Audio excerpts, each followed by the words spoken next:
Mãe, meu sogro me bateu. Aquelas palavras que minha filha Juliana me disse ao telefone me atravessaram como uma faca.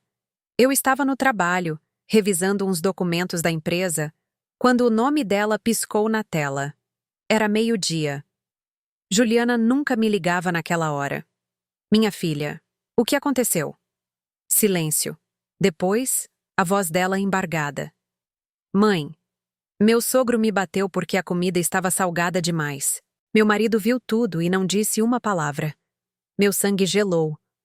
Onde você está? Na casa deles, mãe. Estou trancada no banheiro. Estou com medo. Eu desliguei. Minhas mãos tremiam.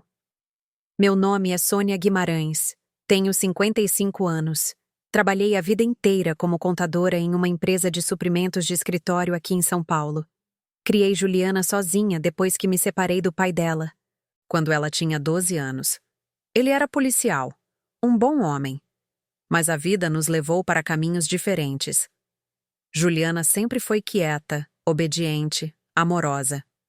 Quando ela conheceu Tiago, há 3 anos, eu quis acreditar que ela tinha encontrado um bom homem. Ele vinha de uma família tradicional do interior de Minas Gerais. O pai dele era duro, austero, um daqueles homens que nunca dão um sorriso. Mas Tiago parecia diferente. Eu estava errada. 20 minutos depois daquele telefonema, eu estava no meu carro, dirigindo como uma louca em direção à casa deles. Mas eu não estava sozinha. Eu liguei para Roberto, o pai da Juliana. Contei tudo a ele em 30 segundos. Não diga mais nada, Sônia. Estou a caminho. Nos encontramos a 2 quadras da casa. Roberto estava com o uniforme. Eu estava carregando outra coisa. Quando chegamos à porta da frente, meu coração batia tão forte que achei que ia saltar do peito. Eu toquei a campainha. Passos pesados. A porta se abriu.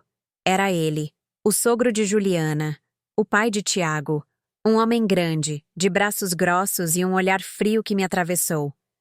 O que você quer? Ele disse com desprezo. Eu não disse nada. Apenas levantei o que eu segurava na mão. E quando ele viu o que era, o rosto dele mudou. Tudo mudou. Antes de eu contar o que aconteceu naquele dia em frente àquela porta, você precisa entender como chegamos até ali. Porque Juliana nem sempre foi aquela mulher assustada, trancada em um banheiro, morrendo de medo do próprio sogro. Houve um tempo em que minha filha era livre. Lembro-me de quando Juliana tinha 23 anos. Ela tinha acabado de se formar como professora de educação infantil. Todo domingo, ela vinha jantar na minha casa. Eu fazia carne de panela, purê de batatas, feijão fresquinho. Ela chegava com as mãos cheias de desenhos que os alunos tinham feito para ela. Olha, mãe, esse menininho me desenhou com asas. Ele diz que eu sou um anjo. Ela ria. Tinha uma risada limpa, sincera. Sentava-se à mesa da cozinha, tomava café com canela e creme e me contava os planos dela. Queria abrir a própria escolinha um dia. Queria viajar, queria ser feliz. Eu a observava ali, com o sol da tarde entrando pela janela, iluminando o rosto dela, e pensava: eu consegui. Criei ela sozinha, mas consegui. Juliana nunca me deu trabalho, nunca festejou até tarde, nunca mentiu para mim, nunca me desrespeitou. Era uma boa filha, até boa demais, talvez. Quando eu e o pai dela nos separamos, ela tinha 12 anos. Foi difícil. Roberto trabalhava muito, quase nunca estava em casa. Eu me sentia sozinha. Ele se sentia incompreendido. Não houve gritos, não houve tapas, não houve outra mulher ou outro homem. Houve apenas o silêncio. Um dia, ele foi embora. Eu fiquei com Juliana, mas Roberto nunca deixou de ser o pai dela. Ele a pegava aos sábados, a levava ao parque, ao cinema, para comer pizza em um lugar que os dois amavam. Juliana o adorava, e ele a adorava. Com o passar dos anos, Roberto e eu aprendemos a ser amigos. Não éramos mais um casal, mas éramos pais, e esse laço nunca se quebra. Juliana cresceu vendo isso, uma separação com dignidade, sem ódio, sem vingança. Talvez por isso, quando conheceu Tiago, Ela acreditou que todos os homens eram como o pai, bons no fundo, capazes de mudar. Ela estava errada. Tiago apareceu na vida dela há 3 anos. Juliana trabalhava em um jardim de infância em um bairro nobre. Ele era contador em uma construtora. Eles se conheceram no aniversário de um amigo em comum. A primeira vez que Juliana me falou dele, notei algo na voz dela, algo diferente. Mãe, conheci alguém. Ah, é? E como ele é? É sério, trabalhador. Diz que quer formar uma família. Eu gostei disso. Hoje em dia, é raro encontrar um homem que fale em família. Quando o conheci, Tiago pareceu educado. Veio na minha casa com flores, apertou minha mão, me chamou de Dona Sônia com respeito. Era alto, magro, de pele clara, olhos castanhos e um sorriso tímido. Conversamos por horas. Ele me disse que era de Belo Horizonte, que a família dele era tradicional, que o pai dele tinha sido militar e agora era dono de um negócio de autopeças. Ele me disse que admirava mulheres batalhadoras como eu, que criar uma filha sozinha era algo que ele respeitava profundamente. Eu quis acreditar nele. Mas houve algo que me incomodou naquele dia. Algo pequeno, quase invisível. Quando Juliana foi para a cozinha buscar mais café, Tiago me olhou e disse: Dona Sônia, eu venho de uma família onde o homem é quem provê e a mulher é quem cuida do lar. Mas eu entendo que Juliana trabalhe. Por enquanto, tudo bem. Por enquanto. Aquelas 2 palavras ficaram comigo, mas Juliana estava apaixonada, e eu queria vê-la feliz. Eles se casaram 1 ano depois. Foi um casamento simples, em um jardim na zona sul da cidade. Juliana usava um vestido de renda branca, simples, mas lindo. Roberto a levou ao altar. Eu chorei. Tiago prometeu amá-la, cuidar dela, respeitá-la. Eu acreditei nele. Os primeiros meses foram bons. Juliana vinha muito à minha casa. Contava que Tiago era atencioso, que cozinhavam juntos, que iam passear aos domingos. Ela parecia feliz, mas, pouco a pouco, as visitas foram ficando menos frequentes. Mãe, é que Tiago quer que a gente passe mais tempo com a família dele. Ah, claro, filha, tudo bem. Depois, ela parou de vir aos domingos. Mãe, meu sogro nos convida para jantar todo domingo. Ele diz que é uma tradição de família. Eu entendo, filha. Mas você sente minha falta, né? Ela ria, mas já não era a mesma risada. E então, um dia, notei algo no rosto dela. Uma sombra, um cansaço que não vinha do trabalho. Juliana, você está bem? Sim, mãe, estou só cansada.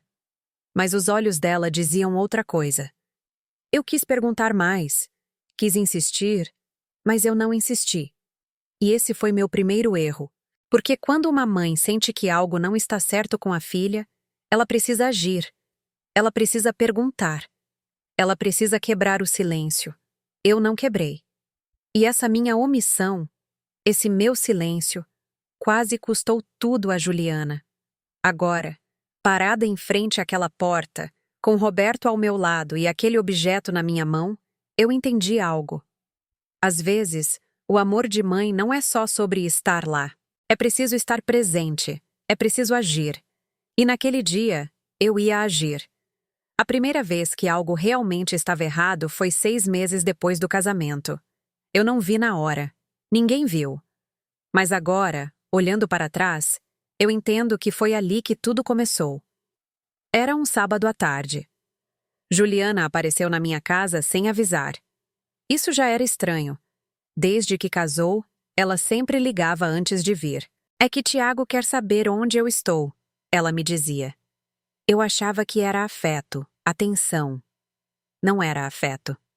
Naquele sábado, Juliana bateu na porta com as mãos tremendo. Os olhos dela estavam vermelhos, como se tivesse chorado. Mas quando perguntei se estava tudo bem, ela sorriu. Sim, mãe. Vim só te ver. Eu a abracei. Ela cheirava a sabonete de lavanda, a casa limpa, aquela mistura de água sanitária e amaciante que ela sempre usava, mas ela também cheirava a medo.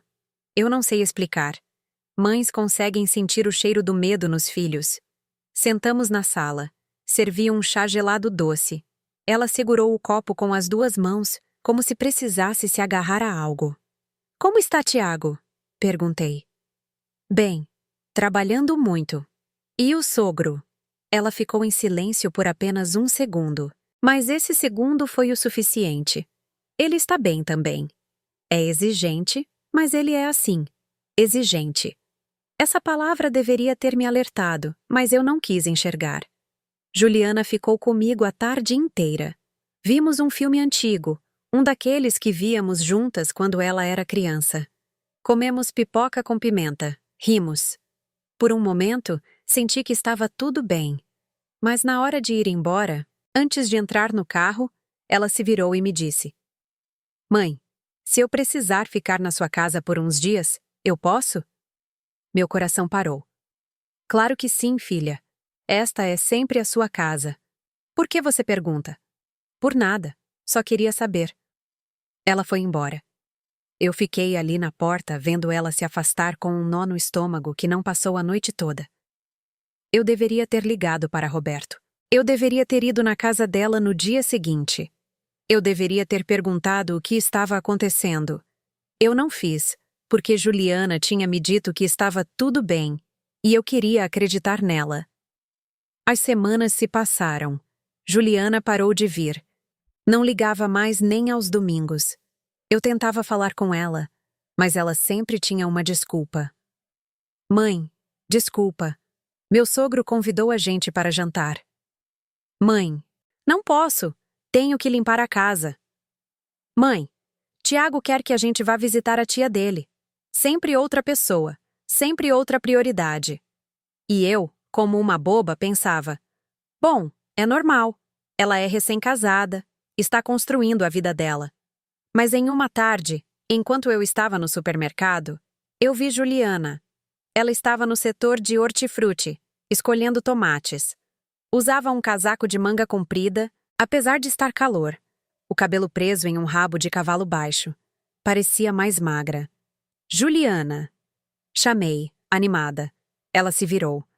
O rosto dela se iluminou por um segundo, mas depois eu vi algo nos olhos dela, algo como pânico. Mãe, que surpresa! Eu me aproximei, a abracei. Ela ficou rígida. Como você está, filha? Faz semanas que não tenho notícias. Desculpa, mãe, estou ocupada. Ocupada com o quê? Você nem me liga mais. Sabe como é, a casa, o trabalho, Tiago? Eu a olhei de perto. Ela tinha olheiras profundas, a pele pálida. E quando ela se moveu para pegar umas cebolas, a manga do casaco subiu um pouco. Eu vi um hematoma no pulso. Juliana, o que é isso? Ela rapidamente puxou a manga para baixo. Nada, mãe. Bati na porta do carro. Na porta do carro? É. Sabe como eu sou desastrada. Ela sorriu. Mas aquele sorriso não chegava aos olhos. Eu quis pressioná-la. Quis agarrar o braço dela, levá-la para minha casa, sentar ela na mesa da cozinha e dizer: me conte a verdade. O que está acontecendo com você? Mas, bem nesse momento, o celular dela tocou. Ela tirou do bolso. Eu vi o nome na tela: Tiago. O rosto dela mudou. De repente, toda a luz se apagou. Desculpa, mãe. Tenho que atender. Ela se afastou uns passos. Eu fiquei ali, fingindo checar os abacates, mas escutando. Sim, estou a caminho. Não, não estou atrasada. Estou comprando o que você pediu. Sim, seu pai já está aí. Eu sei. Estou indo, Tiago. Estou indo. Ela desligou, voltou para onde eu estava. Já não estava sorrindo. Mãe, tenho que ir.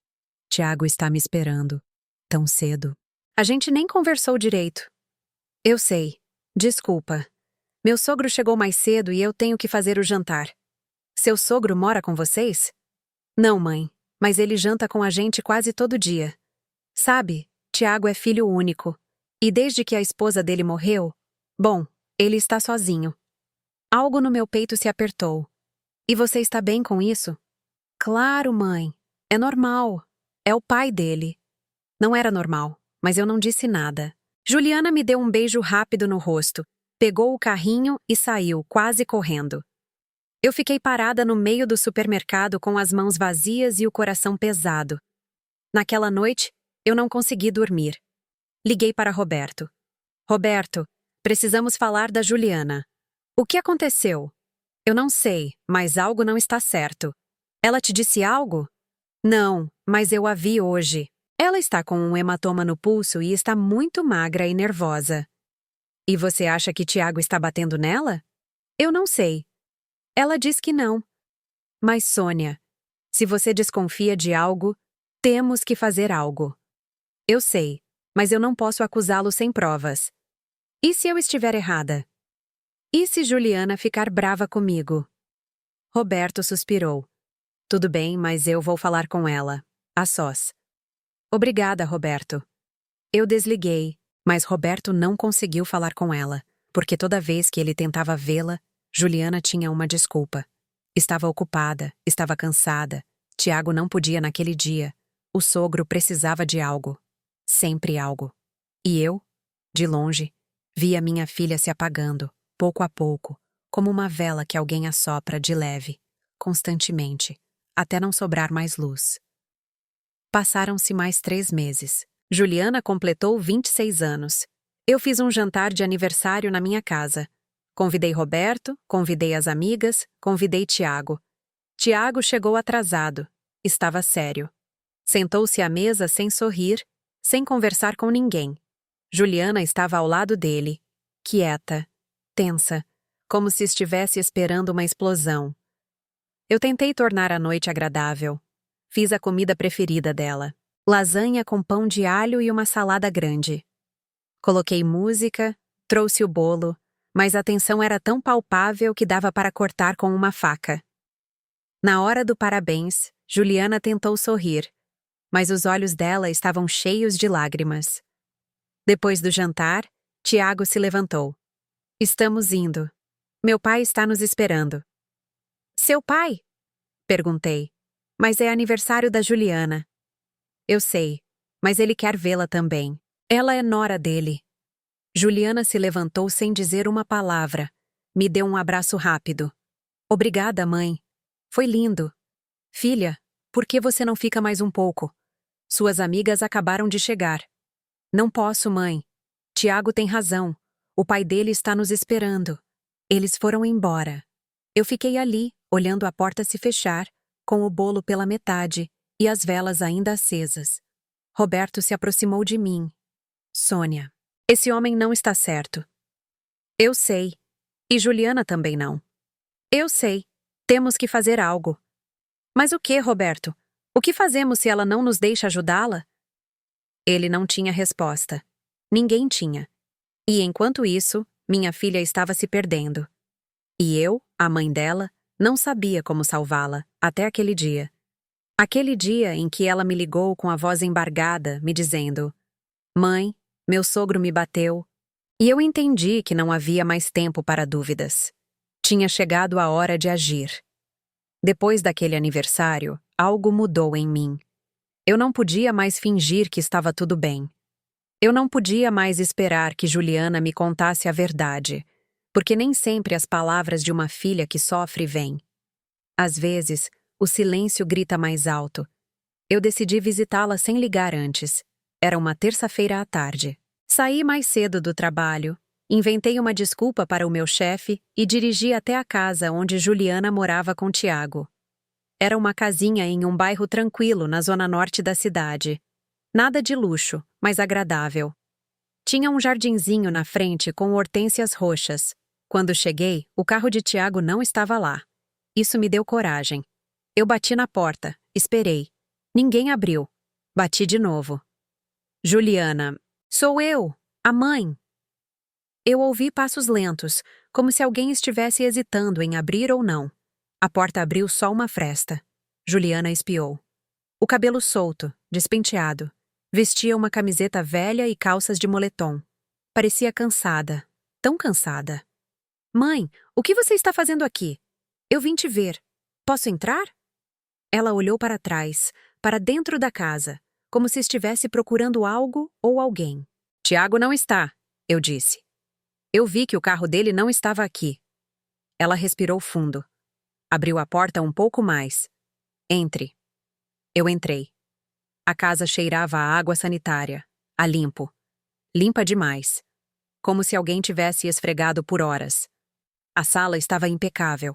As almofadas do sofá perfeitamente arrumadas. A mesinha de centro sem um grão de poeira. Tudo no lugar. Tudo perfeito. Perfeito demais. Quer um café? Juliana perguntou. Sim, filha. Obrigada. Fomos para a cozinha e ali eu vi algo que me quebrou o coração. Na parede, ao lado do fogão, havia uma lista. Uma lista escrita à mão, em letra de homem. Dizia: regras da casa. O jantar deve estar pronto às 7 em ponto. A casa deve estar limpa antes de eu chegar. Não receber visitas sem aviso prévio. Não sair sem permissão. Respeitar meu pai como se fosse seu. Eu gelei. Juliana. O que é isso? Ela continuou fazendo café sem me olhar. São as regras de Tiago. Regras de Tiago. Sim? Ele diz que uma casa funciona melhor quando há ordem. E você concorda com isso? Ela continuou em silêncio, pôs café em 2 canecas, me entregou uma e sentou-se na minha frente, na mesa da cozinha. Mãe, eu sei que você não entende, mas é assim que a família dele funciona. O pai dele criou Tiago assim, e Tiago quer que a nossa casa seja igual. E você? O que você quer? Ela olhou para baixo.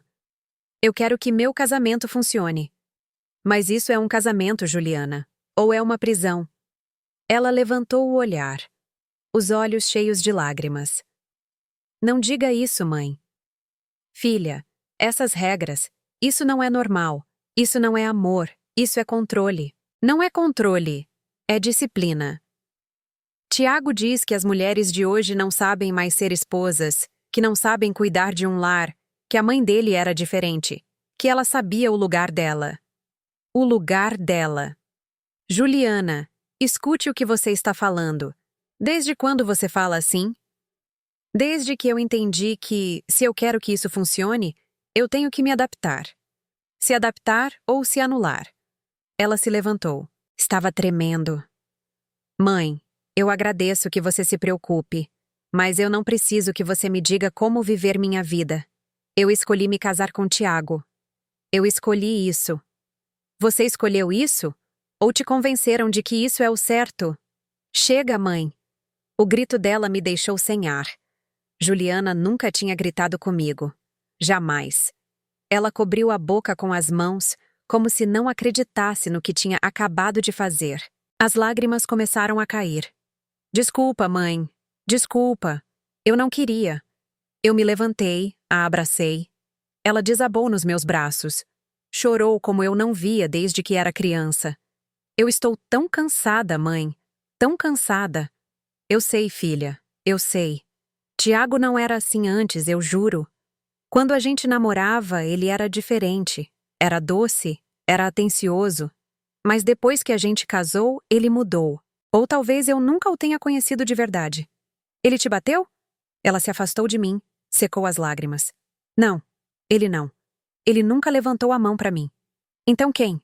Silêncio. Juliana. Quem? Ela fechou os olhos. O pai dele. O mundo parou. O quê? O pai dele. Ele. Ele grita comigo. Diz que eu sou inútil, que eu não sei cozinhar, que eu não sei limpar, que eu não sou boa o suficiente para ser esposa do filho dele. E às vezes ele me empurra ou me segura pelo braço ou joga as coisas em mim. E Tiago? Tiago não faz nada. Ele diz que o pai dele tem razão, que eu tenho que aprender, que a mãe dele aguentou mais. Eu mal conseguia respirar. Juliana, isso é violência. Não, mãe. Não é violência. É só que o pai dele é de outra geração. É um daqueles homens duros, você sabe como eles são. Não, filha, isso não é ser de outra geração. Isso é ser abusivo. E seu marido é cúmplice. Não diga isso. Por que você está defendendo ele? Porque ele é meu marido. E daí? Isso dá a ele o direito de deixar você sofrer? Ela ficou em silêncio. Olhou para o chão. As mãos tremiam. Eu me ajoelhei na frente dela. Peguei as mãos dela nas minhas. Juliana, me escuta com atenção. Você não merece isso. Você merece um homem que te defenda, que te proteja, que te ame de verdade. E se Tiago não consegue fazer isso, então ele não é o homem para você. Mas, mãe, eu amo ele. Eu sei, filha, mas amor não é suficiente. Amor sem respeito não é amor, é dependência. E dependência mata.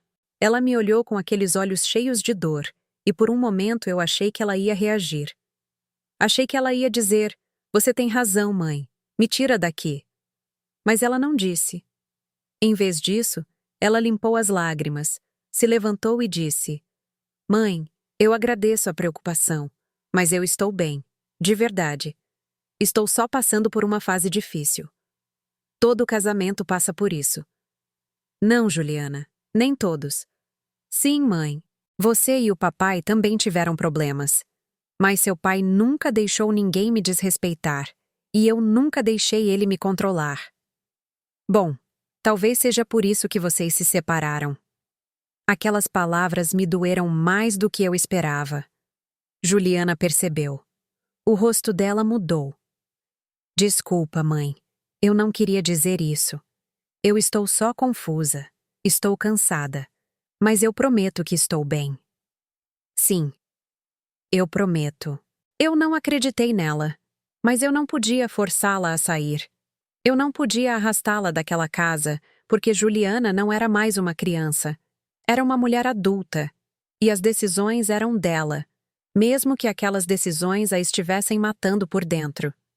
Eu me despedi, a abracei forte, disse que se ela precisasse de ajuda alguma vez, era só me ligar, a qualquer hora, de dia ou de noite. Ela assentiu. Disse que ligaria. Mas eu sabia que não ligaria, porque Juliana já estava presa, e o pior era que ela não via.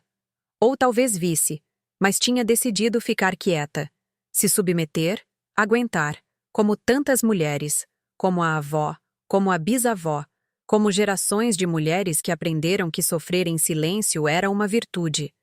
Mas eu não ia deixar minha filha seguir esse caminho. Eu saí daquela casa com o coração destroçado, mas também com outra coisa, uma certeza. Se Juliana não conseguia se salvar, então eu faria isso por ela. Liguei para Roberto naquela mesma noite.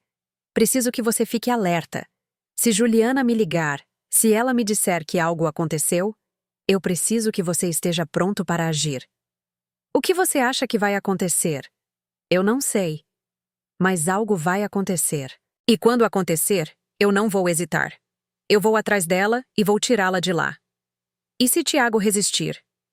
"Então a gente lida com Tiago." "E com o pai dele?" Houve um silêncio. "Se o pai dele se meter, Roberto, você vai ter que fazer seu trabalho." "Entendido?" Eu desliguei e esperei.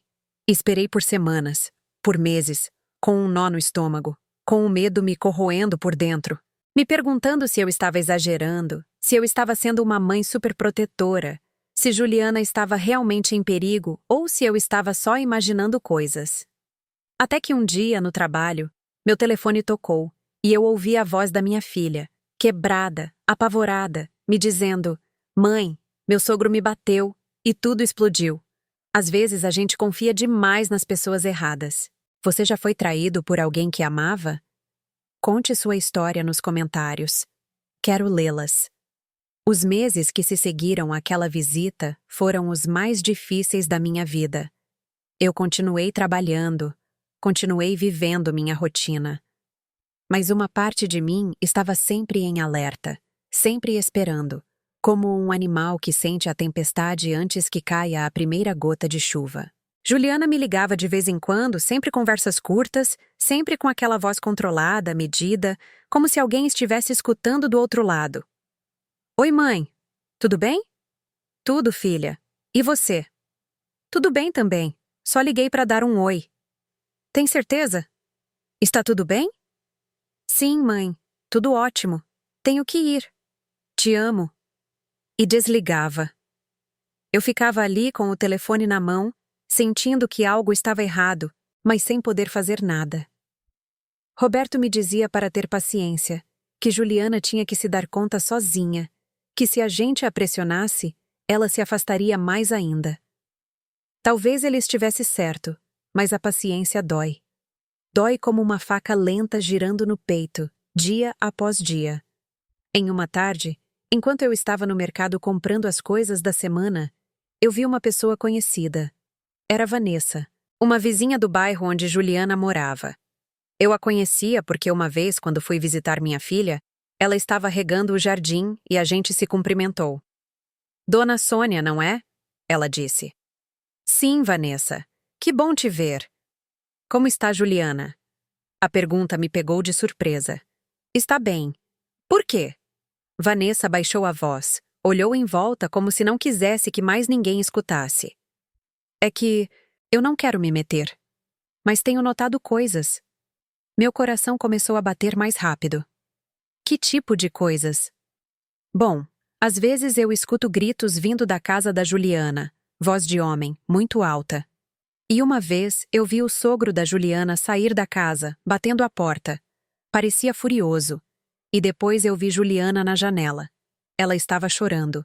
Fechei os olhos. Respirei fundo. Quando foi isso? Faz mais ou menos um mês. Eu quis ir bater na porta, mas meu marido disse para eu não me meter, que era assunto de família. E você viu Juliana ultimamente? Sim, mas ela mal sai mais.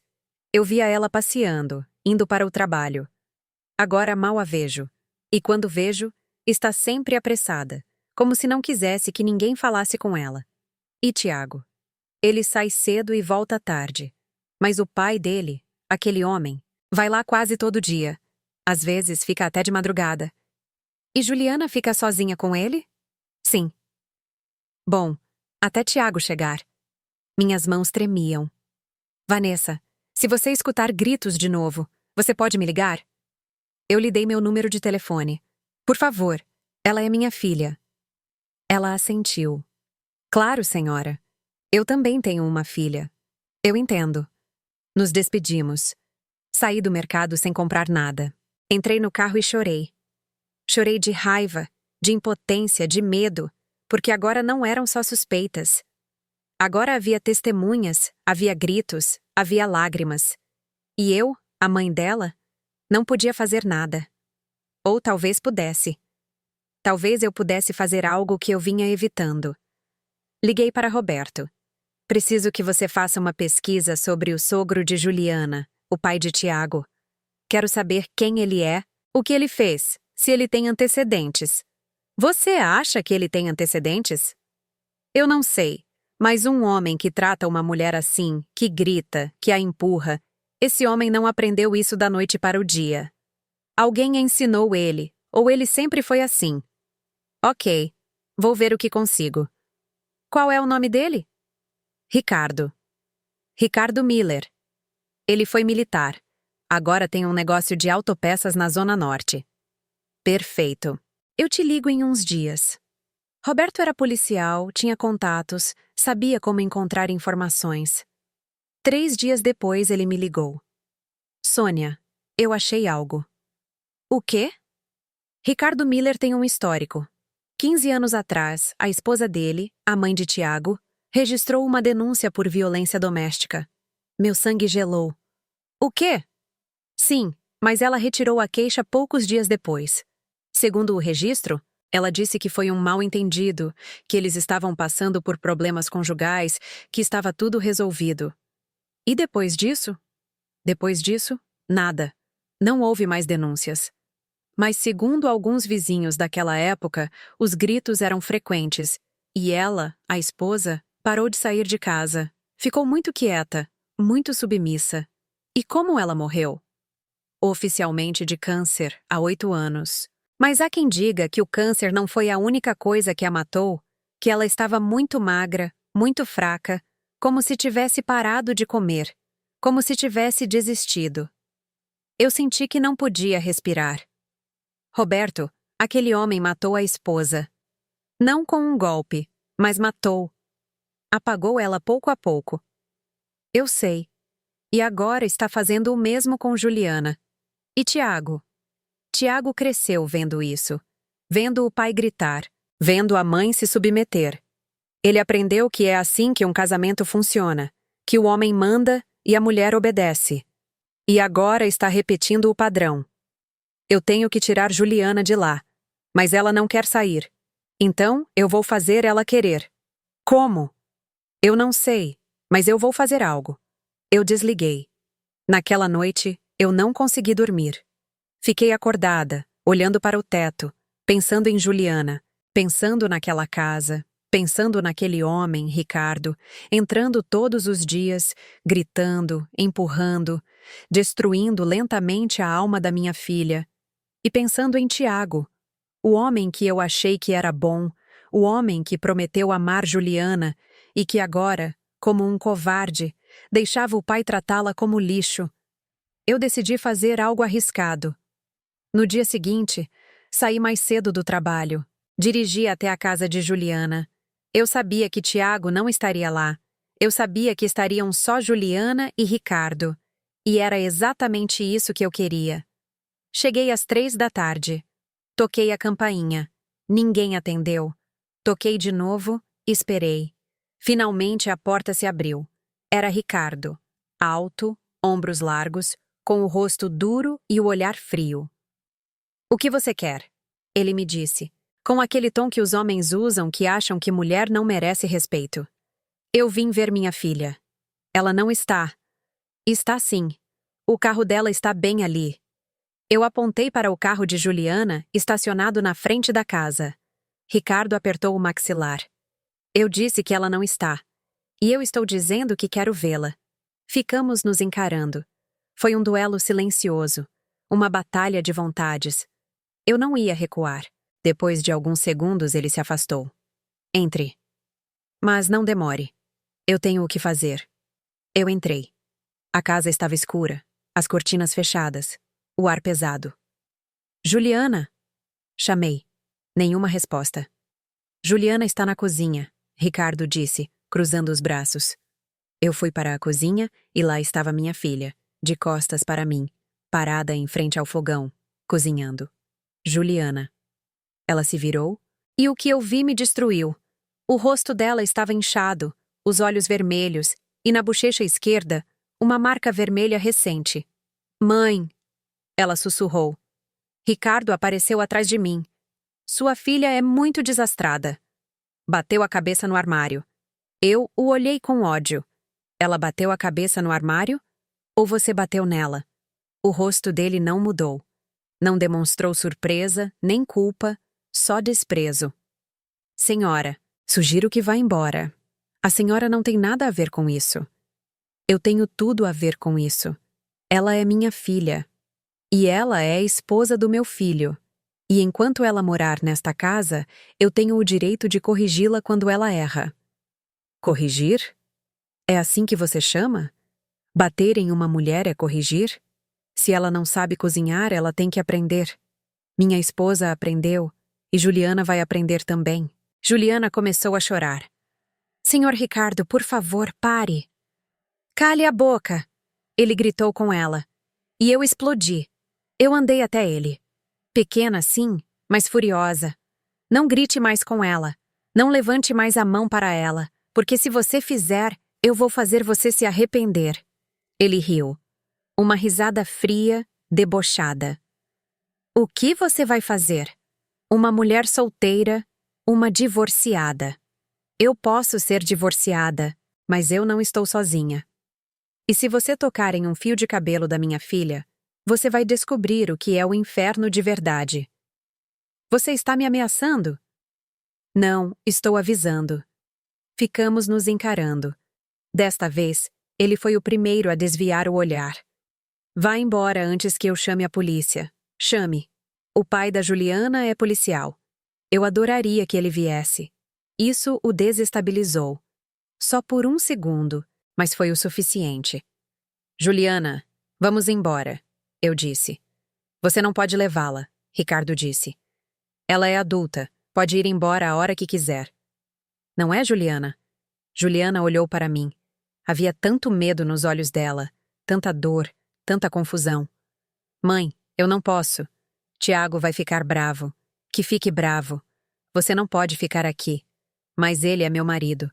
E você é minha filha. E eu não vou deixar ninguém te machucar. Nem o pai dele, nem ele, nem ninguém. Juliana chorou mais forte. Mãe, eu não sei o que fazer. Eu sei. Confie em mim. Ricardo deu um passo em nossa direção. Se você a levar, Tiago virá atrás dela. E não vai ser bonito. Que venha. Eu estarei esperando. Peguei a mão de Juliana. Ela tremeu, mas não soltou. Vamos, filha. Saímos daquela casa. Ricardo não nos impediu, mas o olhar dele. O olhar dele era de ódio puro. Eu coloquei Juliana no meu carro. Ela chorava sem parar. Mãe, o que eu vou fazer? Tiago vai me matar. Não, Juliana. Ninguém vai te matar. Eu prometo. Dirigi de volta para minha casa. Juliana não parou de chorar o caminho todo. Quando chegamos, eu a sentei na sala, fiz um chá de camomila e a abracei. Tudo vai ficar bem, filha. Eu prometo. Mas no fundo, eu sabia que aquilo era só o começo. Porque homens como Ricardo não soltam suas vítimas tão facilmente. E homens como Tiago, criados na violência, também não.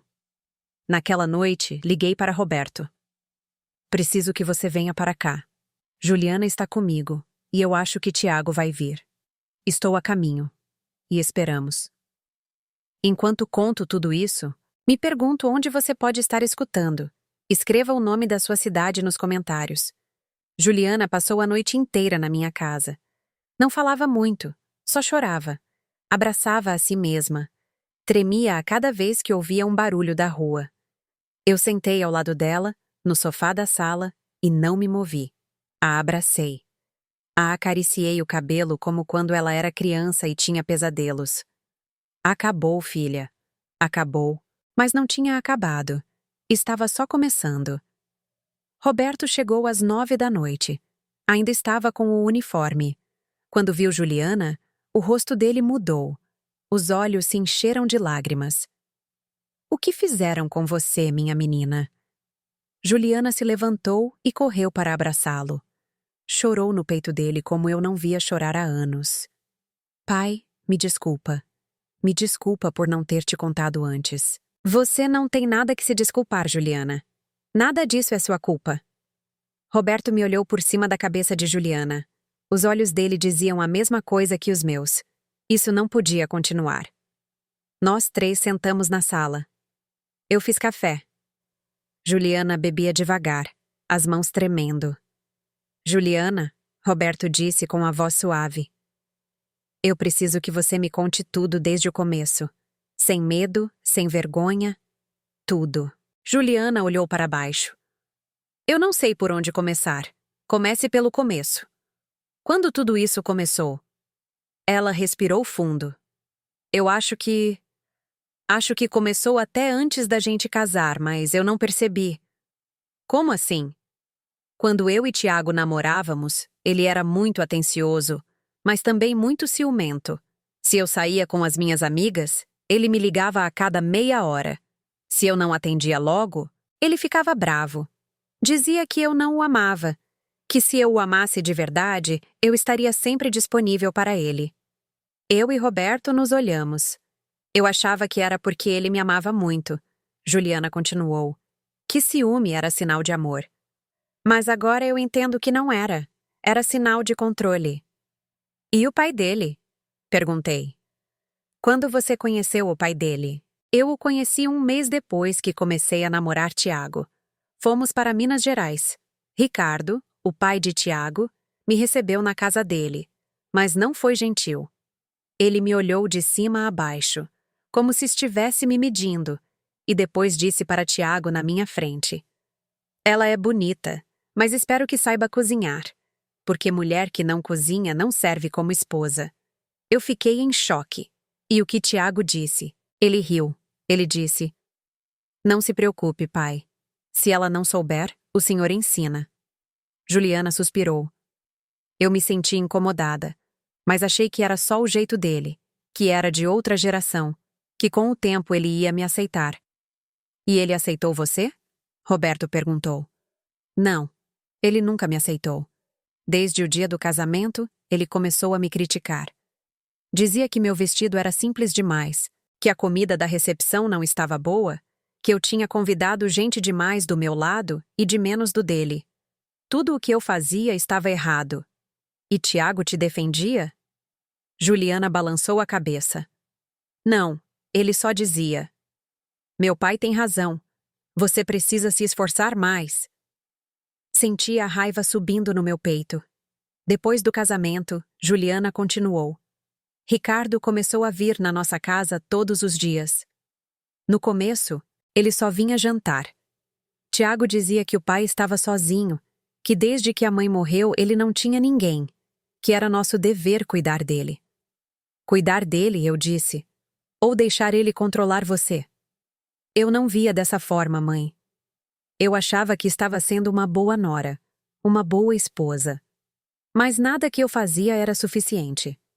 Se eu cozinhava frango, ele dizia que queria bife. Se eu cozinhava bife, ele dizia que estava duro. Se a casa estava limpa, ele achava poeira em algum lugar. Se eu sorria, ele dizia que eu era bútil. Se eu estava séria, ele dizia que eu era azeda. As lágrimas começaram a cair de novo. E Tiago sempre ficava do lado dele, sempre.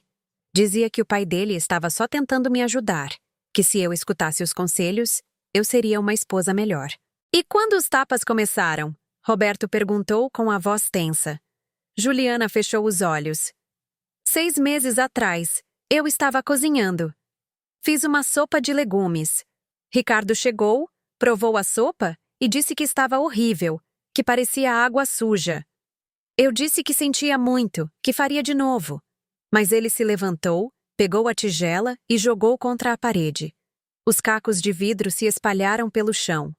E aí? Aí ele me agarrou pelo braço e me puxou para ele. Meu coração batia tão forte que doía. Ele disse: você é uma inútil. Minha esposa cozinhava 1000 vezes melhor do que você.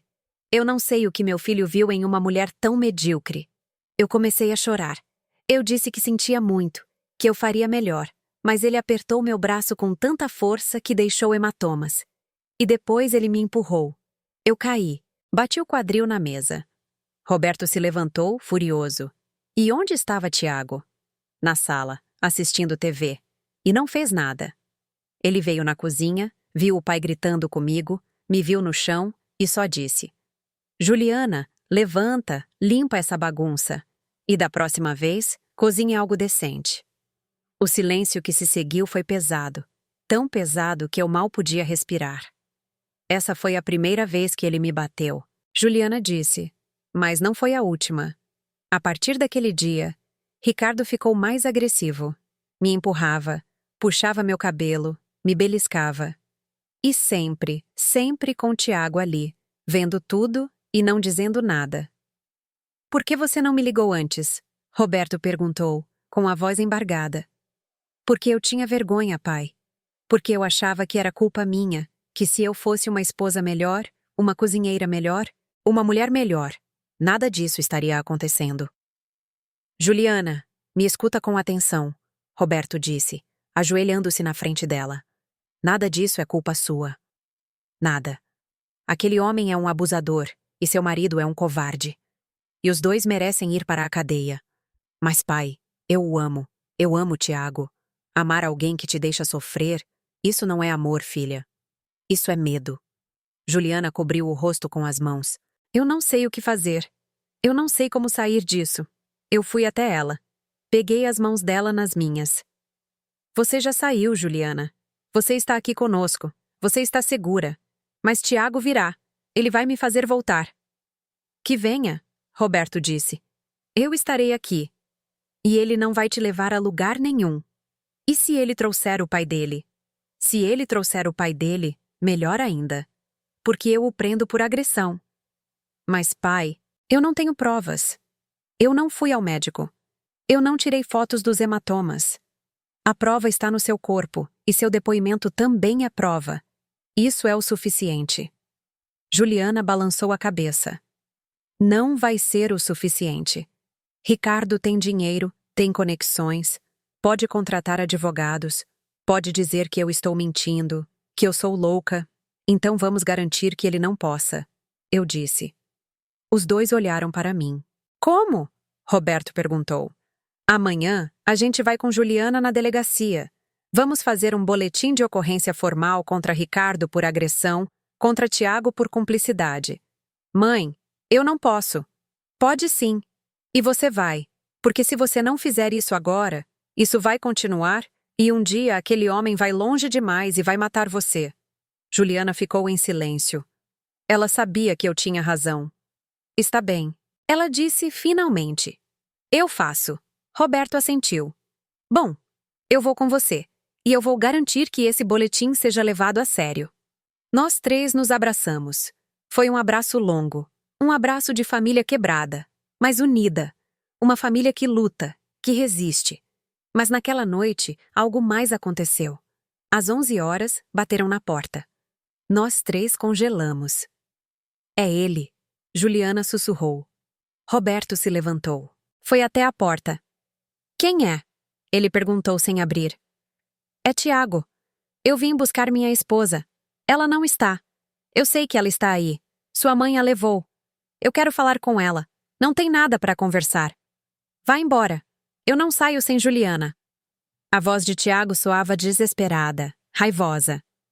Roberto abriu a porta, só uma fresta, o suficiente para Tiago ver o uniforme dele. Eu mandei você ir embora. Se não for, eu o prendo por perturbação da ordem. Você está me ameaçando? Não, estou avisando. Juliana está aqui por vontade própria e não vai com você. Ela é minha esposa. Tem que vir comigo. Ela é uma pessoa, não sua propriedade. Tiago tentou empurrar a porta. Roberto segurou firme. Dê mais um passo e eu o algemo. Tiago parou. Respirava pesadamente. Os olhos estavam vermelhos, como se tivesse chorado ou bebido, ou os dois. Juliana! Ele gritou. Juliana! Saia! A gente precisa conversar. Juliana se levantou do sofá. Eu tentei impedi-la, mas ela fez um sinal com a mão. Andou até a porta. Roberto se afastou. Tiago! Juliana disse com a voz firme. Eu não vou voltar. O quê? Por quê? O que sua mãe te disse? Ela está pondo minhocas na sua cabeça. Ninguém pôs nada na minha cabeça. Eu vi a verdade. Que verdade? Que seu pai me bateu e você deixou. Meu pai estava só te ensinando. Não, Juliana gritou. Seu pai estava me abusando e você é cúmplice. Tiago ficou em silêncio. Pela primeira vez, ele não teve resposta. Eu te amei, Tiago. Amei de verdade. Mas eu não posso mais viver assim. Não posso mais fingir que está tudo bem quando não está. Juliana, por favor, vamos conversar. Vamos resolver isso. Não há nada para resolver. Amanhã eu vou na delegacia. Eu vou fazer uma denúncia contra seu pai e, se eu tiver que fazer, contra você também.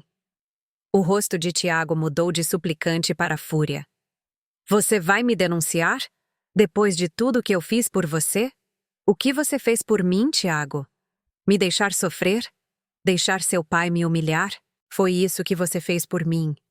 Eu te dei um lar. Eu te dei meu sobrenome. Eu te dei. Você não me deu nada. Você só tirou de mim. Tirou minha dignidade, minha paz, minha felicidade. Tiago deu um passo para trás, como se as palavras de Juliana fossem golpes físicos. Você vai se arrepender disso, ele disse com a voz fria. Vocês dois vão se arrepender. Roberto se colocou na frente dele. Isso é uma ameaça? Não, é uma promessa. Porque meu pai não vai ficar quieto, e nem eu. Ele se virou e foi embora. Entrou no carro e saiu em disparada. Roberto fechou a porta. Olhou para mim. Isso não acabou. Eu sei. Aquele homem vai voltar. E provavelmente vai trazer o pai dele. Eu sei. E quando voltarem, vai ser feio. Eu sei, Roberto. Mas eu não me importo. Porque desta vez, eu não vou deixar eles machucarem minha filha. Juliana nos abraçou. Obrigada. Obrigada por não me deixarem sozinha. Você nunca estará sozinha, filha, eu disse. Nunca. Naquela noite, nós três dormimos na sala, Roberto na poltrona, eu e Juliana no sofá-cama. Eu não consegui dormir. Fiquei acordada olhando para a porta, esperando outra batida. mas ninguém bateu. E isso me deu mais medo, porque homens como Ricardo e Tiago não desistem facilmente. E quando voltam, voltam com tudo.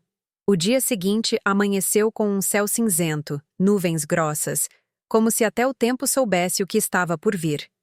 Juliana acordou cedo. Tinha olheiras profundas. Não tinha dormido bem. Nenhum de nós tinha. Eu fiz café, ovos mexidos com bacon, arrumei a mesa, tentando fazer parecer que estava tudo normal. Mas nada estava normal. Roberto chegou às 8 da manhã. Não estava mais de uniforme. Vestia roupas casuais, jeans, camisa branca, jaqueta escura. Pronta? Ele perguntou para Juliana. Ela assentiu, mas as mãos tremiam. Eu vou estar com você o tempo todo, eu disse, pegando a mão dela.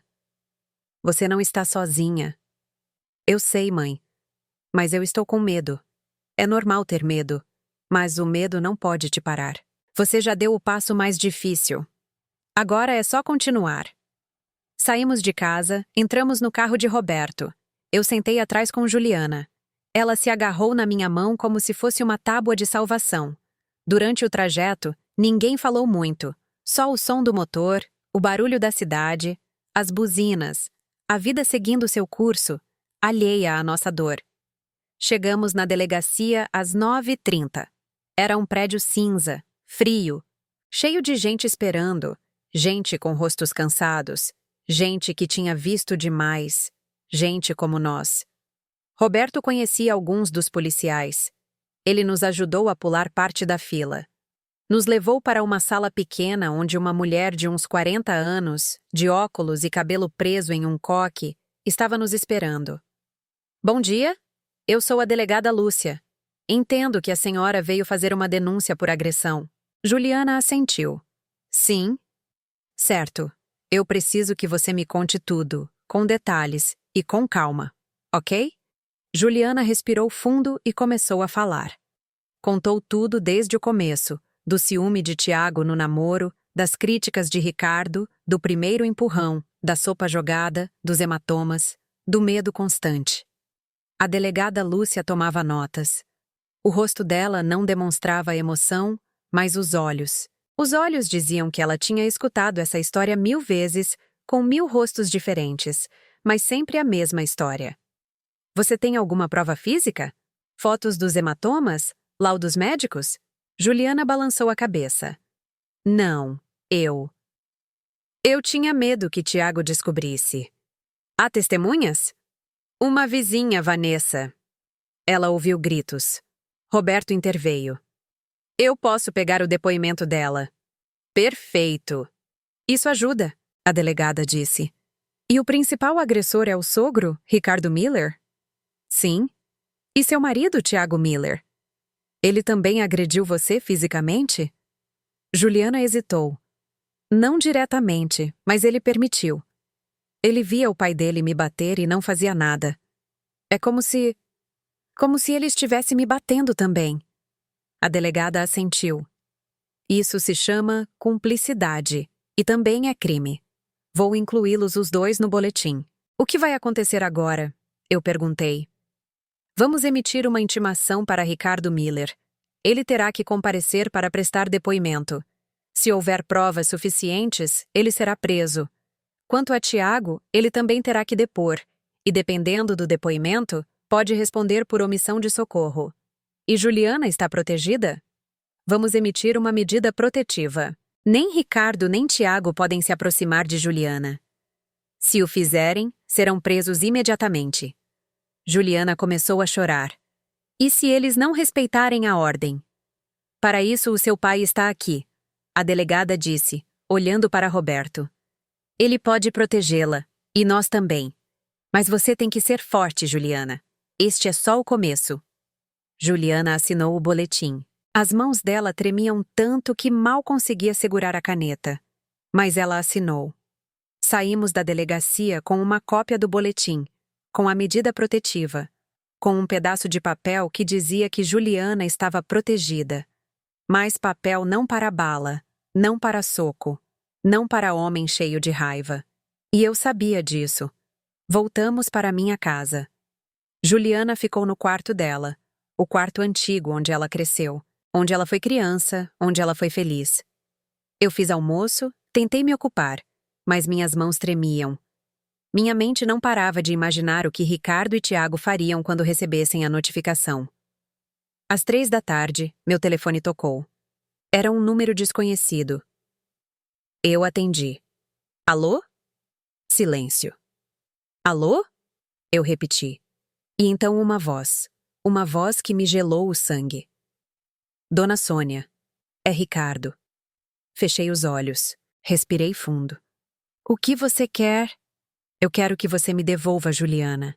Juliana não é minha para eu devolver. Ela escolheu ir embora, e ela escolheu denunciar você. Essa denúncia não vai dar em nada. Eu tenho advogados. Eu tenho conexões. Eu posso fazer isso desaparecer. Vá em frente. Mas Juliana não volta para você nem para seu filho. A senhora não está entendendo. A senhora está destruindo uma família. Está pondo minhocas na cabeça de Juliana. Está fazendo meu filho sofrer. Seu filho está sofrendo? E Juliana? E o sofrimento que você causou a ela? Eu estava só educando ela, ensinando a ser uma boa esposa, como minha esposa foi. Sua esposa morreu triste e sozinha. Eu não quero isso para minha filha. Houve um silêncio longo, tenso. A senhora vai se arrepender disso, ele disse finalmente. Já me disseram. Mas eu não me importo. Eu desliguei. Minhas mãos tremiam. Liguei para Roberto. Ricardo me ligou. Ele me ameaçou. O que ele disse?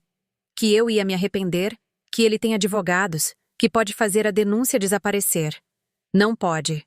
Já está registrada, está no sistema.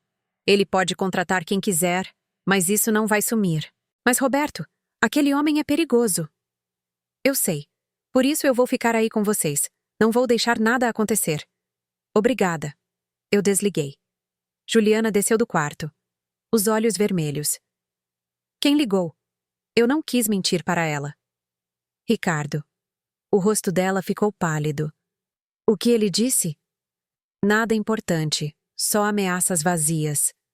Mãe, ele não faz ameaças vazias. Se ele disse algo, ele vai fazer. É por isso que seu pai vai ficar aqui, e é por isso que a gente não vai sair de casa até que isso se resolva. Juliana assentiu, mas eu sabia que ela estava apavorada. Muito apavorada. Naquela noite, Roberto chegou com uma mala. Ficou no quarto de hóspedes. Colocou a arma de serviço na mesa de cabeceira só por precaução. Jantamos em silêncio. Sopa de legumes, pão, nada elaborado, só algo para encher o estômago. Às 10 horas, Juliana foi para a cama. Eu fiquei na sala com Roberto. Você acha que Tiago virá? Perguntei. Eu não sei, mas se vier, não virá sozinho. Você acha que ele trará Ricardo? É possível. E o que a gente faz? A gente chama a polícia. Ele pode prendê-los por violar a medida protetiva. E se eles chegarem antes da polícia? Roberto olhou para mim. Aí eu os paro. Roberto, eu não quero que nada aconteça com você. Nada vai acontecer comigo. Mas eu não vou deixar nada acontecer com Juliana nem com você também. Eu me levantei, o abracei. Obrigada por tudo. Você não tem que agradecer. Ela é minha filha. E eu vou protegê-la sempre. Eu fui para a cama, mas não consegui dormir. Fiquei deitada olhando para o teto, escutando cada ruído, cada carro que passava, cada cachorro que latia. E então, às 2 da manhã, eu ouvi. Um motor parou em frente à minha casa. Eu me levantei, fui para a janela, espiando pela cortina. Era o carro de Tiago. E ele não estava sozinho. Ricardo estava com ele. Meu coração começou a bater tão rápido que achei que ia explodir. Eles saíram do carro. Tiago segurava algo na mão. Eu não consegui ver o que era. Ricardo andava com passos pesados, com determinação. Corri para o quarto de Roberto. Roberto, eles estão aqui. Ele se levantou imediatamente, pegou a arma, foi até a janela. Droga! Ele sussurrou. O que a gente faz? Fique com Juliana. Eu vou sair. Não, Roberto, não saia. Vamos ligar para a polícia. Já liguei, mas vão demorar. E eu não posso deixar eles se aproximarem da casa. Ele saiu. Eu corri para o quarto de Juliana. Ela estava acordada, tremendo. O que está acontecendo, mãe? Eles estão aqui. Tiago e Ricardo. Não, não, não. Ela começou a chorar. O que eles querem? Eu não sei, mas seu pai está lá fora. Ele não vai deixar eles entrarem. Nos abraçamos. Ouvimos vozes lá fora, gritos. Juliana, saia, a gente precisa conversar. Era a voz de Tiago. Eu não vou sair. Juliana gritou da janela. Vão embora! Eu não saio sem você! Ela não vai sair! Roberto gritou. E se você não for embora, eu prendo você. Você não tem autoridade aqui. Ricardo gritou. Isso é assunto de família. Parou de ser assunto de família quando você pôs as mãos nela. Houve uma briga, gritos, e então um som que eu nunca vou esquecer. Um tiro. Juliana gritou. Eu gritei. Corremos para a janela. Roberto estava no chão, sangrando. Eu me pergunto até hoje se eu fiz a coisa certa. O que você teria feito no meu lugar? Tudo aconteceu em câmera lenta. Eu vi Roberto no chão. Eu vi o sangue. Eu vi Tiago com uma arma na mão, tremendo, os olhos arregalados, como se não acreditasse no que tinha acabado de fazer. Eu vi Ricardo, parado, o rosto duro, sem demonstrar nada. Como se fosse isso que ele esperava. Como se isso fosse parte do plano. Eu não gritei. Eu não chorei. Meu corpo se moveu sozinho. Eu corri para fora de casa, corri em direção a Roberto. Juliana gritou atrás de mim, mas eu não parei. Me ajoelhei ao lado dele. Estava consciente, respirando com dificuldade. O sangue jorrava do ombro esquerdo. Roberto, Roberto, olha para mim. Eu estou bem, ele sussurrou. É só o ombro. Eu tirei meu roupão, pressionei contra o ferimento. Ele gemeu de dor. Aguenta, aguenta, a ambulância está vindo. Eu olhei para cima. Tiago ainda estava lá, parado, a arma pendurada na mão, paralisado, em choque. Ricardo deu um passo em nossa direção. Foi legítima defesa, ele disse com a voz fria. Ele nos ameaçou. Ele sacou a arma. Meu filho estava só se defendendo. Mentiroso! Eu gritei. Vocês vieram aqui. Vocês violaram a medida protetiva. Vocês atacaram ele. Não há testemunhas, Ricardo disse. É a nossa palavra contra a sua. Eu sou testemunha, Juliana gritou da porta da casa. Eu vi tudo. Ricardo olhou para ela com desprezo. Ninguém vai acreditar em uma mulher histérica que denunciou a própria família. Vão achar que você está mentindo. Como sempre. Juliana começou a andar em nossa direção.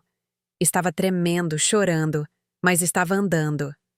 Eu não estou mentindo, e eu vou contar a verdade, mesmo que me custe tudo.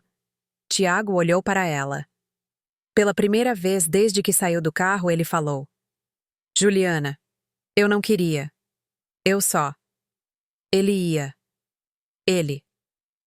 Ia o quê, Tiago? Juliana disse com a voz embargada, mas firme. Me proteger. Era isso que ele ia fazer. Me proteger do seu pai.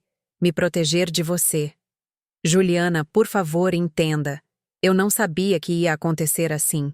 Você sabia. Você sempre soube. Você soube quando seu pai gritou comigo pela primeira vez. Você soube quando ele me empurrou. Você soube quando ele me bateu. E você não fez nada. Você nunca fez nada. Tiago soltou a arma no chão. Cobriu o rosto com as mãos e começou a soluçar. Eu só queria que você fosse como minha mãe. Ela nunca reclamava. Ela sempre obedecia. Sua mãe morreu triste, Tiago. Morreu sozinha. Morreu sem amor. Era isso que você queria para mim? Ele não respondeu. Só chorou. Ricardo o olhou com nojo. Você é um covarde, ele disse para o filho. Igualzinho à sua mãe. E naquele momento, algo no rosto de Tiago mudou. Algo se quebrou. Ele levantou o olhar para o pai e, pela primeira vez na vida, ele respondeu. Não, o covarde é você.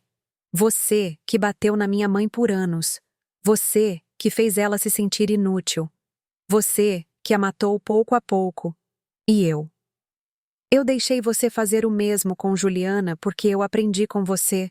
Porque eu achei que era assim que se trata uma esposa. Ricardo deu um tapa nele. Cale a boca. Tiago não se moveu. Só o olhou com lágrimas nos olhos. Não. Eu não vou mais calar a boca. Eu não vou mais obedecer você. Eu não vou ser igual a você. As sirenes começaram a uivar na distância. Ricardo olhou para a rua. O rosto dele mudou. Pela primeira vez eu vi medo nos olhos dele. Nós vamos embora, ele disse para Tiago. Não, Tiago disse. Eu fico. O quê? Eu fico. Eu vou enfrentar o que eu fiz. Eu vou contar a verdade. Se você contar a verdade, você vai para a cadeia. Eu sei. E eu mereço. Ricardo segurou o braço dele. Não seja burro. A gente ainda pode resolver isso. Tiago se soltou. Não há nada para resolver. Não mais. As viaturas chegaram. 3 carros, 6 policiais saíram com as armas em punho. No chão. Todos no chão. Ricardo levantou as mãos. Tiago se ajoelhou. A polícia os algemou. A ambulância chegou 2 minutos depois. Os paramédicos checaram Roberto. Disseram que a bala tinha atravessado o ombro, que ele tinha perdido sangue, mas que ficaria bem. O colocaram na ambulância. Eu quis ir com ele, mas Juliana me segurou pela mão. Mãe, fica comigo, por favor. Eu fiquei. A polícia pegou nossos depoimentos. O meu, o de Juliana, dos vizinhos que tinham saído ao ouvir o tiro. Ricardo não disse nada. Só olhava para o chão com o maxilar travado. Tiago, no entanto, falou. Contou tudo.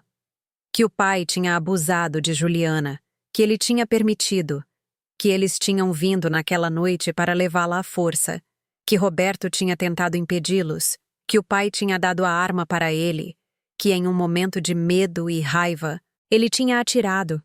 Eu não queria matá-lo, ele disse chorando. Eu só queria que ele nos deixasse em paz, mas meu pai disse que se eu não atirasse, ele atiraria, e eu. Eu só. Ele não conseguiu terminar. Desabou. A polícia levou Ricardo e Tiago embora. 2 viaturas diferentes. 2 destinos diferentes. Ricardo seria acusado de violência doméstica, ameaça e violação de medida protetiva. Tiago seria acusado de tentativa de homicídio, cumplicidade e violação de medida protetiva. Os 2 passariam anos na prisão. Eu e Juliana ficamos sozinhas na rua. Eram 3 da manhã. O bairro estava acordado, todo mundo olhando, todo mundo cochichando. Mas eu não me importei. Eu abracei minha filha. A abracei tão forte que achei que ela ia quebrar. Acabou. Filha, acabou. E o papai vai ficar bem, eu prometo. Entramos na casa. Fechei a porta, fechei as cortinas. Sentamos no sofá da sala. Juliana não parava de tremer. Mãe, Tiago atirou no pai. Eu sei. A culpa é minha. Não, Juliana. Não foi culpa sua. Nada disso foi culpa sua. Foi culpa de Ricardo. Foi culpa de Tiago. Foi culpa de homens que aprenderam que violência é poder. Mas eu amei ele. Eu sei, filha. Mas amor não é suficiente. Amor sem respeito, sem dignidade, sem paz. Isso não é amor. É destruição. Juliana chorou no meu peito. Chorou como eu nunca tinha visto chorar. Chorou tudo o que tinha guardado, todo o medo, toda a dor, toda a vergonha. E eu a deixei. Porque, às vezes, chorar é a única forma de começar a sarar. Os dias que se seguiram foram difíceis. Roberto ficou 1 semana no hospital. A bala tinha atingido nervos. Ele precisava de cirurgia, de fisioterapia, mas ele sobreviveu. Quando pude visitá-lo, o encontrei sentado na cama, com o braço em uma tipóia, assistindo TV. Oi, eu disse. Oi, ele respondeu com um sorriso cansado. Sentei ao lado dele. Obrigada por nos proteger. Você não tem que agradecer. Era meu dever. Foi mais do que um dever. Foi amor de pai. Ele assentiu, os olhos marejados. Como está Juliana? Melhor, pouco a pouco. Está fazendo terapia. Está reconstruindo a vida dela. E Tiago? Em prisão preventiva, esperando o julgamento. O advogado dele diz que ele vai se declarar culpado, que vai aceitar a pena. E Ricardo? Também preso, mas ainda negando tudo. Diz que é inocente, que Juliana está mentindo, que eu a manipulei. Roberto suspirou. Homens como ele nunca assumem a responsabilidade. Nunca. Eu sei, mas isso não importa mais, porque Juliana está livre, e é só isso que importa. Roberto pegou minha mão. Você fez a coisa certa, Sônia. Você salvou nossa filha. Não. Nós salvamos juntos. Ficamos em silêncio. Um silêncio confortável, o silêncio de duas pessoas que, embora não fossem mais um casal, ainda eram uma equipe. 6 meses se passaram. Ricardo foi condenado a 8 anos de prisão por violência doméstica agravada e ameaça. Tiago foi condenado a 5 anos por tentativa de homicídio, com possibilidade de redução da pena por cooperação com a justiça. Juliana se divorciou dele. O processo foi rápido. Tiago não contestou. Assinou tudo sem brigar. E lentamente, minha filha voltou a sorrir. Voltou a vir na minha casa aos domingos. Voltou a tomar café com canela comigo. Voltou a me contar os planos dela. Quero abrir aquela escolinha, mãe. Aquela que eu sempre sonhei. Então abra. Você acha que eu consigo? Eu sei que você consegue. Porque você é forte, mais forte do que você pensa. Ela sorriu. E aquele sorriso era de verdade. Era livre. Um dia, enquanto estávamos sentadas na mesa da cozinha, Juliana me disse algo que eu nunca vou esquecer. Mãe, obrigada por não ter desistido de mim. Eu nunca ia desistir, filha. Você é minha filha. E uma mãe nunca desiste da filha. Mas muitas mães desistem. Muitas mulheres estão passando pelo que eu passei, e ninguém as ajuda, ninguém as escuta. É por isso que você tem que contar a sua história, Juliana, para que outras mulheres saibam que não estão sozinhas, que elas podem sair, que elas podem sarar. Você acha? Eu sei. E foi isso que ela fez. Juliana começou a dar palestras em centros comunitários para mulheres vítimas de violência, para mulheres que tinham medo de ir embora, para mulheres que achavam que não havia esperança. E ela contava a verdade, que ir embora é difícil, que dói, que dá medo, mas que vale a pena. Porque a vida depois do abuso é possível, a paz é possível, a felicidade é possível. E eu, a mãe dela, estava lá, em todas as palestras, para cada lágrima, para cada sorriso, porque é isso que as mães fazem. A gente aparece, a gente protege, a gente luta, mesmo que nos custe tudo. 2 anos se passaram desde aquela noite. 2 anos em que a vida nos ensinou que a justiça nem sempre chega rápido, mas ela sempre chega. Ricardo cumpriu sua pena no presídio estadual. Segundo um amigo advogado de Roberto, o homem que um dia foi militar, que um dia impunha medo com a simples presença, tinha se tornado outro. Na prisão, ninguém tinha medo dele, ninguém o respeitava. Os presos sabiam por que ele estava lá. Violência contra a mulher. E na prisão, isso é uma marca que te segue, que te isola.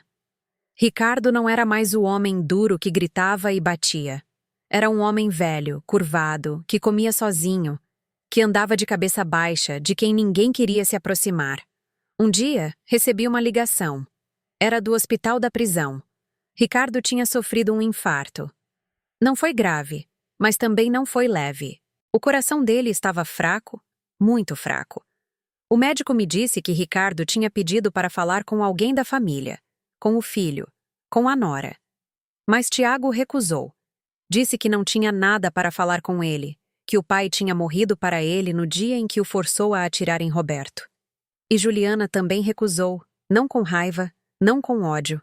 Ela simplesmente disse: "Eu já perdoei ele, mas isso não significa que eu tenha que vê-lo."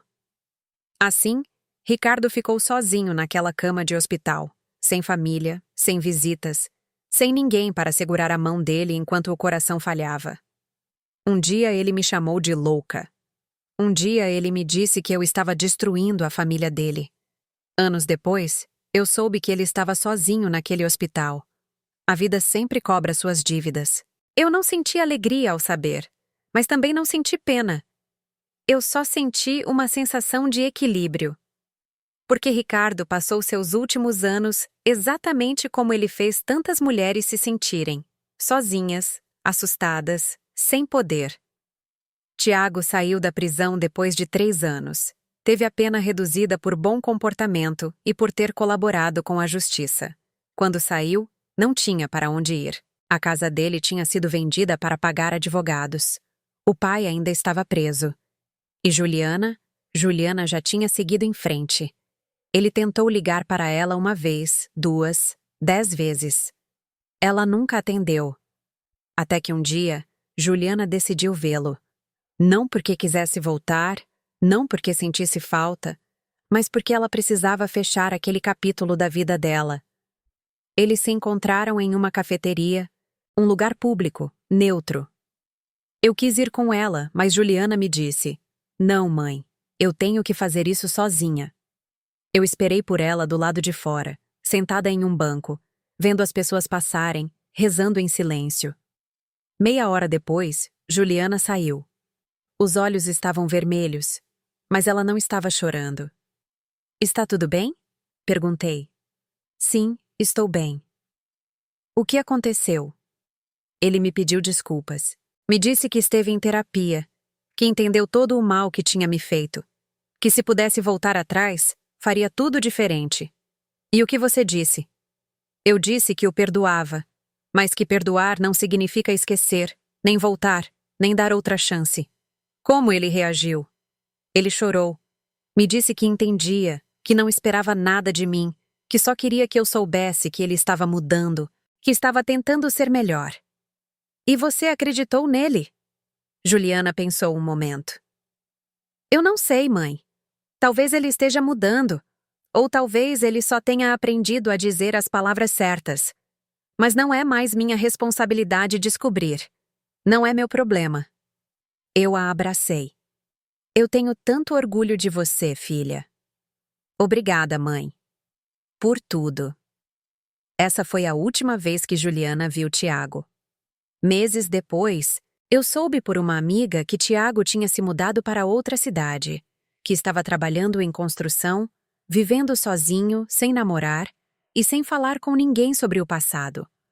Alguns poderiam dizer que isso é triste, que um homem merece uma segunda chance. E talvez mereça, mas não com a mulher que ele feriu, não com a família que ele destruiu. Tiago perdeu Juliana para sempre, e esse foi o maior castigo dele, maior do que a prisão, maior do que a rejeição do pai.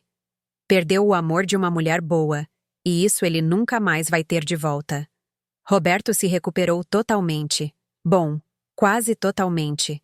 O braço esquerdo nunca mais teve a força total. Ele teve que deixar o trabalho como policial de rua e foi transferido para um trabalho de escritório. No começo, ele ficou frustrado. Dizia que sentia falta da rua, da ação, de se sentir útil.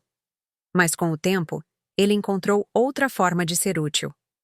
Começou a dar palestras em escolas para jovens sobre violência doméstica, sobre como reconhecer os sinais de abuso, sobre como proteger as mulheres de suas famílias.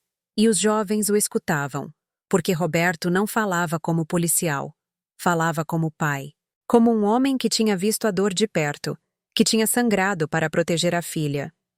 Um dia, depois de uma das palestras, um rapaz de uns 17 anos se aproximou dele. "Senhor Roberto, meu pai bate na minha mãe, e eu não sei o que fazer." Roberto se ajoelhou na frente dele, o olhou nos olhos. "Sabe sim o que fazer. Você tem que protegê-la. Você tem que dizer a ela que não está sozinha. E você tem que buscar ajuda." "Mas como? Meu pai é forte. Eu não consigo." "Você não tem que lutar com ele. Você só tem que quebrar o silêncio. Fale com um professor, com um tio, com a polícia. O silêncio é o que mata. Uma voz é o que salva." O rapaz chorou, e Roberto o abraçou. Naquela noite, Roberto me contou o que tinha acontecido, e enquanto falava, Eu vi lágrimas nos olhos dele. Sônia, se eu tivesse falado com Juliana antes, se eu tivesse perguntado mais, se eu tivesse insistido. Não se culpe, Roberto. Você fez o que pôde. E quando Juliana precisou, você estava lá. Isso é o que importa. Ele assentiu. Mas há tantas Julianas por aí, tantas mulheres sofrendo, e ninguém faz nada. É por isso que você fala, é por isso que Juliana fala, para que essas mulheres saibam que há uma saída. Roberto sorriu. Você tem razão. Quanto a mim, minha vida também mudou. Depois de tudo o que aconteceu, eu não consegui seguir minha rotina como se nada tivesse acontecido. Não consegui continuar indo ao trabalho, checando números, vivendo como se eu não tivesse visto o que vi. Eu pedi demissão da empresa de papel. Depois de 30 anos. Meus colegas não entenderam, meu chefe também não. Mas eu entendi. Entendi que a vida é curta, que o tempo é precioso e que há coisas mais importantes do que um salário. Eu usei minhas economias para abrir algo que eu sempre sonhei. Um abrigo para mulheres vítimas de violência. Não era grande, só uma casinha na periferia da cidade com 3 quartos, uma cozinha, uma sala. Mas era um lugar seguro. Um lugar onde mulheres como Juliana podiam chegar, sem dinheiro, sem documentos, sem perguntas, só com a dor e a esperança delas. Juliana me ajudou. Roberto também. Conseguimos doações, voluntários, advogados que trabalhavam pro bono, psicólogos que davam terapia gratuita, e pouco a pouco, aquele lugar pequeno se encheu de vida, de mulheres que chegavam quebradas e saíam inteiras, de crianças que chegavam assustadas e saíam brincando, de histórias que chegavam em silêncio e saíam em voz alta. Um dia, chegou no abrigo uma mulher de uns 40 anos. Tinha 2 filhos pequenos. Estava com um olho roxo, o lábio cortado. Eu posso ficar? Ela perguntou com a voz trêmula. Claro que pode. Esta é a sua casa agora. Ela chorou. Abraçou os filhos. Obrigada. Obrigada por não fechar a porta para mim. A gente nunca fecha a porta aqui. Nunca. Naquela noite, enquanto eu fazia o jantar para todas as mulheres do abrigo, eu pensei em Ricardo, em Tiago, em todos os homens que usam a força para destruir. E pensei na justiça, não a justiça dos tribunais, não a justiça das leis, mas a justiça do karma, a justiça da vida. Ricardo acabou sozinho, Tiago acabou vazio, e nós? Nós acabamos juntas, fortes, reconstruídas. Essa é a maior justiça, aquela que ninguém pode tirar de você. Hoje, enquanto escrevo estas palavras, se passaram 5 anos desde aquela noite, 5 anos desde o tiro, desde os gritos, desde o medo. 5 anos em que eu aprendi que a dor pode ser transformada em sabedoria, que as feridas podem se tornar cicatrizes que contam histórias, e que o amor de mãe é a força mais poderosa do universo. Juliana está com 31 anos. Abriu a escolinha dela. Chama-se Sementes de Esperança. É pequena, mas linda, cheia de cores, risadas e crianças correndo e brincando. Ela está feliz, inteira, livre. Conheceu alguém, um bom homem, professor como ela, alguém que a trata com respeito, com ternura, com amor de verdade. A primeira vez que ela me apresentou, eu estava nervosa.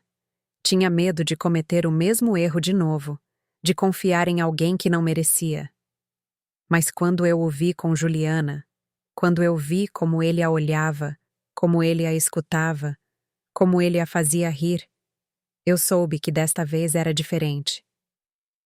Mãe, quero que você conheça André. André apertou minha mão, olhou nos meus olhos. É uma honra conhecê-la, dona Sônia. Juliana me falou muito de você, de tudo que você fez por ela. Eu só fiz o que qualquer mãe faria. Não qualquer mãe. A senhora a salvou, e por isso eu sempre a respeitarei, e eu sempre cuidarei de Juliana como a senhora cuidou. Meus olhos se encheram de lágrimas. Eu só peço uma coisa a você, André. Ame-a. Não a controle. Ame-a de verdade. Eu prometo. E ele tem mantido a promessa. No ano passado, Juliana e André se casaram. Foi um casamento pequeno, íntimo, em um jardim cheio de flores brancas. Roberto a levou ao altar. Eu chorei. Chorei de felicidade, de alívio, de gratidão, porque desta vez, minha filha escolheu bem. Desta vez, minha filha encontrou o amor que merecia. Roberto ainda dá palestras, ainda salva vidas com as palavras dele. Ele se casou de novo também, com uma mulher boa, calma, que o ama e cuida dele.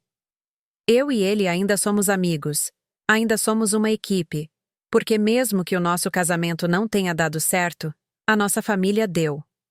E é isso que importa. O abrigo cresceu. Não é mais só uma casinha. Agora temos 2 casas, 12 quartos, capacidade para 20 mulheres e seus filhos. Todo mês chegam histórias novas, lágrimas novas, esperanças novas. E todo mês eu vejo mulheres que chegam quebradas e saem inteiras, mulheres que chegam com medo e saem com coragem. Há poucos dias, chegou no abrigo uma mulher de uns 60 anos. Carregava uma mala velha, os olhos inchados, as mãos tremendo. "Eu posso ficar?" ela perguntou. "Claro que pode."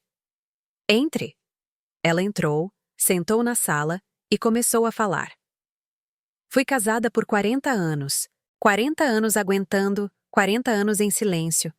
Eu achei que era tarde demais, que na minha idade não adiantava mais ir embora. Mas hoje minha neta me disse algo que mudou minha vida. Ela disse: 'Vó, nunca é tarde para ser feliz.' Ela chorou e eu chorei com ela. 'Sua neta tem razão,' eu disse. 'Nunca é tarde. Enquanto a gente tem fôlego, a gente pode recomeçar.' Ela sorriu. Um sorriso cansado, mas de verdade. 'Obrigada. Obrigada por abrir essa porta para mim. Essa porta está sempre aberta para você, para todas. Às vezes, quando eu estou sozinha, eu penso em tudo o que aconteceu, em Ricardo, em Tiago, naquela noite de sangue e gritos. E eu me pergunto se eu fiz a coisa certa, se eu podia ter feito diferente, se eu podia ter poupado Juliana de tanta dor. Mas aí eu a vejo. Eu vejo minha filha sorrindo, eu vejo minha filha livre, eu vejo minha filha viva, e eu entendo que sim, eu fiz a coisa certa. Porque uma mãe não pode evitar que os filhos sofram, mas ela pode estar lá quando eles sofrem. Ela pode segurar, pode lutar por eles, pode lembrá-los que eles não estão sozinhos. E foi isso que eu fiz. É isso que eu farei sempre. Há algo que eu aprendi ao longo desses anos, algo que eu quero compartilhar com todas as mulheres que escutam esta história. Se você está em um relacionamento onde você é agredida, onde você é controlada, onde você é feita se sentir pequena, vá embora. Por favor, vá embora. Não espere até que seja tarde demais. Não espere que os golpes fiquem mais fortes. Não espere que a sua luz se apague completamente. Porque você vale mais. Muito mais. Não importa a sua idade. Não importa há quanto tempo você está lá. Não importa quantas vezes disseram para você que você não consegue. Você consegue sim. E você não está sozinha. Há mulheres como eu, como Juliana, como todas as que passaram pelo abrigo. Mulheres que vão acreditar em você, que vão te apoiar, que vão caminhar com você.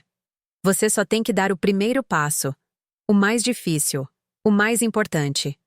O passo em direção à porta. Há poucos meses, eu recebi uma carta. Não tinha remetente, só meu nome escrito à mão no envelope. Eu abri. Era de Tiago. Dizia: Dona Sônia, eu sei que não tenho o direito de pedir nada. Eu sei que não mereço seu perdão, nem o de Juliana, nem o de ninguém. Mas eu quero que a senhora saiba que todos os dias eu penso no que eu fiz. Todos os dias eu carrego esse peso, e todos os dias eu tento ser melhor. Não para ter Juliana de volta, isso eu entendi. Eu a perdi para sempre, e é justo. Mas para que se eu tiver filhos alguma vez, eu não repita os erros do meu pai. Para que o ciclo termine em mim. Obrigada por salvar Juliana. Obrigada por fazer o que eu não tive coragem de fazer. Com respeito, Tiago, Eu li a carta várias vezes. Não senti raiva. Não senti perdão. Eu só senti nada. Porque Tiago não faz mais parte da nossa vida. Não importa mais o que ele sente, o que ele pensa, o que ele faz. A única coisa que importa é que Juliana está bem, que está viva, que está feliz. Eu guardei a carta em uma gaveta e nunca mais a li. Hoje, enquanto o sol se põe atrás das montanhas, eu estou sentada na minha varanda dos fundos. Tenho uma caneca de café com canela nas mãos, a mesma caneca que Juliana usava quando era menina. Eu penso em toda a jornada, tudo que perdemos, tudo que ganhamos. E eu entendo que a vida não é perfeita, que ela nem sempre tem finais felizes, que às vezes a justiça é lenta, às vezes a dor dura anos, às vezes as cicatrizes nunca se apagam. Mas eu também entendo que a vida continua, que o amor continua, que a esperança continua. E enquanto houver mulheres dispostas a lutar, a quebrar o silêncio, a abrir portas, haverá um futuro, haverá liberdade, haverá paz. Se a minha história ajudar apenas uma mulher a abrir os olhos, terá valido a pena. Se a minha história ajudar apenas uma mãe a agir, terá valido a pena. Se a minha história ajudar apenas uma pessoa a entender que o amor de verdade não machuca, terá valido a pena. Porque histórias não são contadas só para lembrar o passado, são contadas para mudar o futuro. E este é o meu presente para você, para todas vocês, para todas as mulheres que precisam ouvir que sim, você consegue, que sim, há uma saída, que sim, há vida depois da dor. Obrigada por escutar até o fim. Obrigada por estar aqui. Obrigada por acreditar em mim. E se você está passando por algo parecido, se você conhece alguém que está sofrendo, por favor, haja. Não espere, não hesite, não tenha medo, porque o silêncio mata, mas uma voz salva. E juntas, podemos salvar muitas mais. Fique com Deus e até a próxima. Obrigada por escutar até o fim. Se esta história tocou seu coração, se inscreva e ative o sino de notificações para ouvir mais histórias de mulheres que transformaram sua dor em sabedoria. Todo dia, uma mulher. Uma lição de vida. Compartilhe esta história com alguém que você ama. Às vezes, uma história como esta pode mudar um dia inteiro. Fique com Deus e até a próxima. M.